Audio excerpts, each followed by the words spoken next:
So good morning, leaders. I am using Facebook Live for the first time in this group, and I wanted to come on today because yesterday I was on LinkedIn and I was reading an article by Adam Grant, who I absolutely love.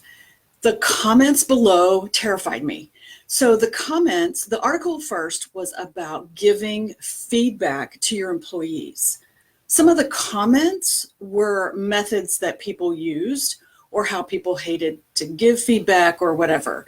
So one of the comments in particular that horrified me was a lady, literally a professor, said, I use the sandwich method, something positive, the negative information in the middle, and then I leave them on a high note. So what I want to remind you and to tell you is absolutely do not use the sandwich method, ever. I don't care how you're giving feedback, what feedback you're giving. The sandwich method is awful. So take it out of your repertoire. So here's what happens with leaders and how we need to give feedback. There were several other posts who people had great comments about methods that they use, and I liked all of them. One was called the SBI method. So it stands for be specific about the behavior.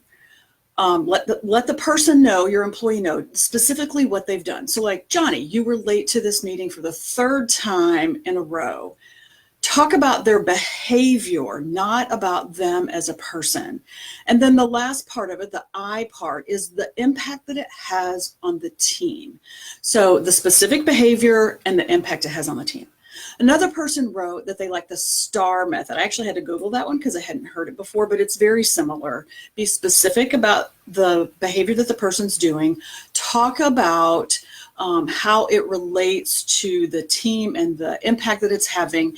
And then the R piece is about resolving and looking for options to solve and overcome the problem. And so I like that one as well. I also have years taught managers to use what is the manager tools method, which is asking, can I give you feedback?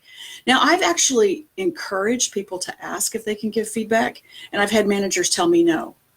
What if the person doesn't want the feedback? Well, the truth of the matter is, if they don't want it, if they say to you after you say, can I give you feedback? If they say no, that means they are not in a place to hear you.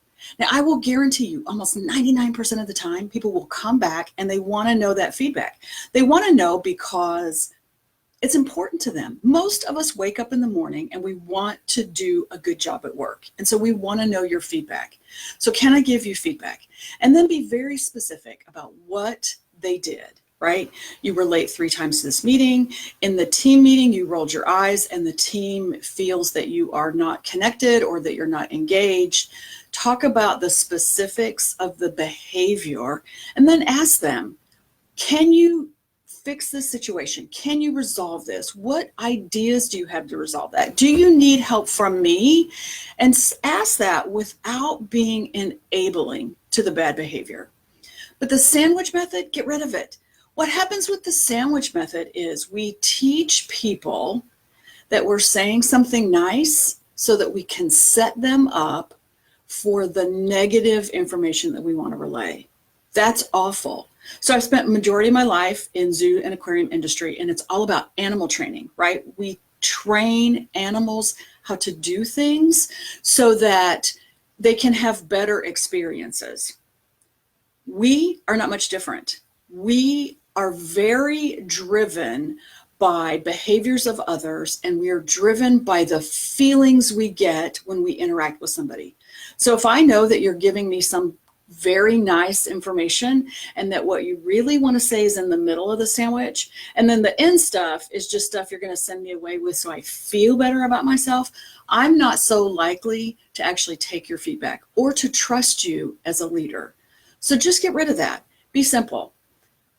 Can I give you feedback? Here's the specifics that you did. Here's how your behavior impacts our team. And I'd like you to do better next time. Are you willing to do that? Will you try? Is there anything you need from me in order to make that happen? So go be a great leader. And if you have questions or comments, put it in the post below. And I look forward to chatting with you again. Have a great day. Now I have to turn off this crazy loud video.